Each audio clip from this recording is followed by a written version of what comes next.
মকদম পীরের মেলাকে কেন্দ্র করে জাতি ধর্ম বর্ণ নির্বিশেষে সকল ধর্মের সমন্বয়ে পবিত্র মিলন ক্ষেত্রে পরিণত হয় গোঘাটের ভাদুর জঙ্গলের পীরের স্থান। পূর্বপুরুষের চিরাচরিত রীতিনীতিকে অনুসরণ করে বর্তমান যুগেও সর্বধর্মের মানুষ কাঁধে কাঁধ মিলিয়ে এই মেলা সংগঠনের দায়িত্ব সামলান।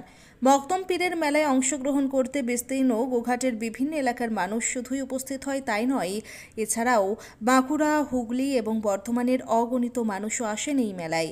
এই প্রসঙ্গে মেলার আয়োজকরা বলেন, সকল ধর্মের মানুষই আসেন পীরের মাজারে চাদর চড়ান এবং প্রসাদ গ্রহণ করেন। একদিনের এই মেলায় প্রায় লক্ষাধিক মানুষের আগমন হয় বলেই জানা যায়। হুগলির গোঘাটের ভাদুর থেকে সন্তোষ সাঁতরা ও রাজু আলী খানের রিপোর্ট, সময়ের সংবাদ।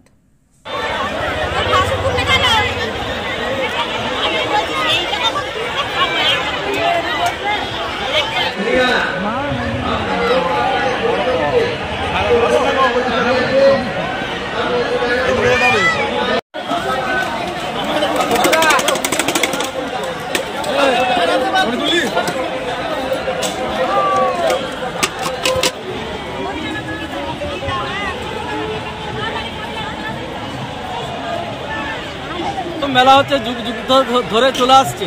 আমরা বাপ ঠাকুরদার আমল থেকে দেখে এসেছি। আমাদের ভাদুর অঞ্চলেই বাড়ি। আমাদের এইখানে প্রায় 30টা গ্রাম আছে। 30টা গ্রাম এখানে সবাই মিলে এই উৎসবে অংশগ্রহণ করে। এই ঠাকুর শুধু মুসলিম সম্প্রদায়ের নয়, এই পীর সাহেব সবারই। কেননা আমরা দেখেছি যে আমাদের এই ভাদুর অঞ্চলের যে গ্রামগুলো আছে, গ্রামে যে কালী পুজো হয়, কালী পুজোর আগে কিন্তু এই মকদম সাহেবের পীরের সাহেবের এখানে পুজো দিয়ে তারপর কিন্তু আমাদের সব কালী পুজো শুরু হয় বিভিন্ন জায়গাতে।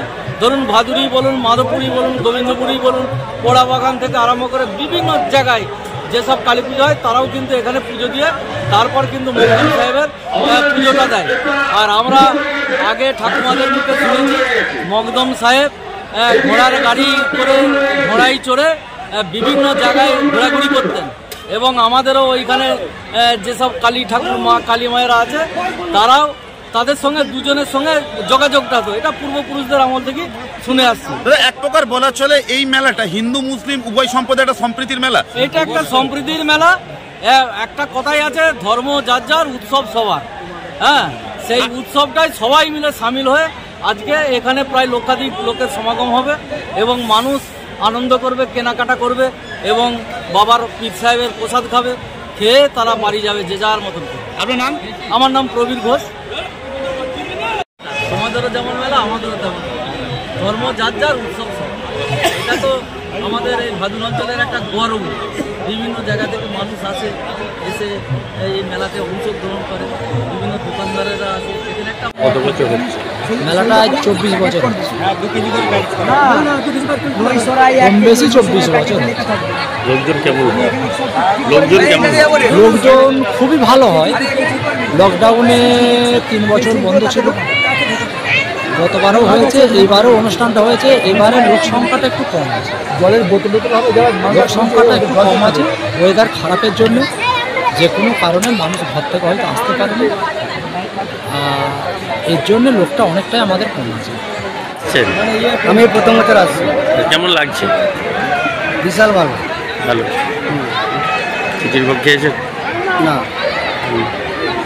ওনার নাম? সীমন্ত সামল, বাড়ি কামারপুর। সম্প্রীতির মেলা, কেননা এখানে হিন্দু মুসলমান সবাই একসঙ্গেই আসেন। জোগাড় যন্ত্র সব কিছুই তো হিন্দু মুসলমান মিলেই করেন না, তাহলে সম্প্রীতির মেলা তো নিশ্চয়ই, কোনো সন্দেহ নেই থাকে। এই মেলার ঐতিহ্যটা যদি বলেন। দেখুন, আমি ছোটোবেলায়, আমি এই গ্রামেরই ছেলে, ছোটোবেলায় আমি দেখেছি তখন তো এখানে আমরা আসতাম, মনে হয় সিন্নি দেওয়া বা ঘোড়া ঘোড়া আমরা দিতাম আর কি, তখন জঙ্গলের মধ্যে ছিল।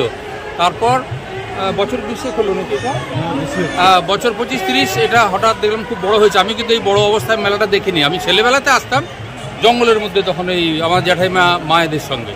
তো এখন দেখে খুবই ভালো লাগছে যে প্রচুর দূর দূর থেকে লোক এসেছে। আমি ভাবতেই পারছি না এটা, মানে এত এত দূর থেকে যে লোক এখানে আসতে পেরেছেন, তাই না? এটা দেখে খুব ভালো লাগলো। আপনার নাম? আপনার নাম? আমার নাম উমাশঙ্কর ঘোষ। এই মেলাটা সম্ভবত আমাদের শুরু হয়েছে 2000 সালে। আজ 23 বছরে মেলাটা অনেক রূপ নিয়েছে। এখানে বহু মানুষের সহযোগিতা, সবার অক্লান্ত পরিশ্রমে জাতি ধর্ম বর্ণ নির্বিশেষে সমস্ত মানুষ এখানে এসে এক হয়ে যায়। এটা একটা মিলন মেলা বলা যায়, কারণ এখানে হিন্দু, মুসলিম, বৌদ্ধ, খ্রিস্টান যে কোনো দলের ইয়ে না, সবাই পাশাপাশি বসে খাচ্ছে। এখানে আমরা যে যাই জাতির হই না কেন, এখানে এসে আমরা এক হয়ে যাই। ওই জন্যই মেলাটা একটা মিলন মেলার রূপ দিয়েছে।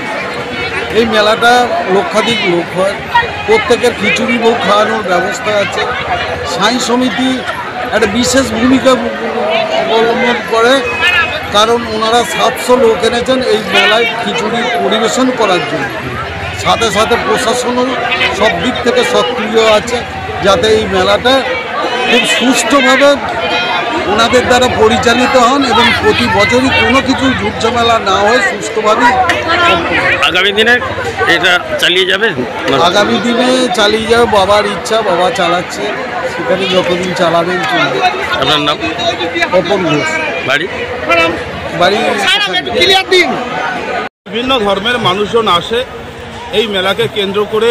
বাবা মকদুম সাহেবের যে পীঠস্থান, এই পীঠস্থানকে কেন্দ্র করে সারা বছরই বহু মানুষের সমাগম এখানে হয়, কিন্তু আজকের দিনে বিশেষ একটা অনুষ্ঠান হয়, যার জন্যে গোঘাট 1 নম্বর ব্লকের সাতরাজিপির প্রত্যন্ত গ্রাম থেকে মানুষ আসে এখানে বাবার মাজারে চাদর চড়ান এবং বাবার যে প্রসাদ ভোগ, সেই প্রসাদ ভোগ খেয়ে যায়। লাখো লাখো মানুষের ভিড় হয়, প্রত্যেক বছরই হয়। এবছরও আমরা এসেছি, আমরা প্রত্যেক বছরই আসি।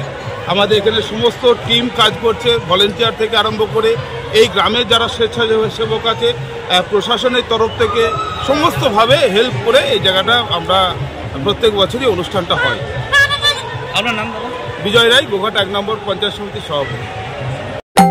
তন্ত্র মন্ত্র করে দেখি তার ভিতরে তুমি না। তন্ত্রমন্ত্রে আমরা বিশ্বাসী নই, মানব প্রেমে বিশ্বাসী।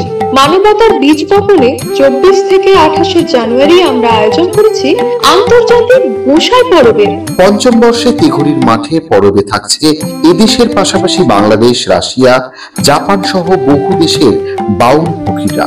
থাকবে পুরুলিয়ার ছোয়ের মুখোশ থেকে খোয়াইয়ের হাট, হস্তশিল্পের সম্ভার, বাংলাদেশের নকশি কাঁথা, পিঠে ফুলের স্টল। মানুষের মধ্যে ঈশ্বরের অস্তিত্ব খুঁজতে সামিল হন আমাদের সকলের উৎসবে।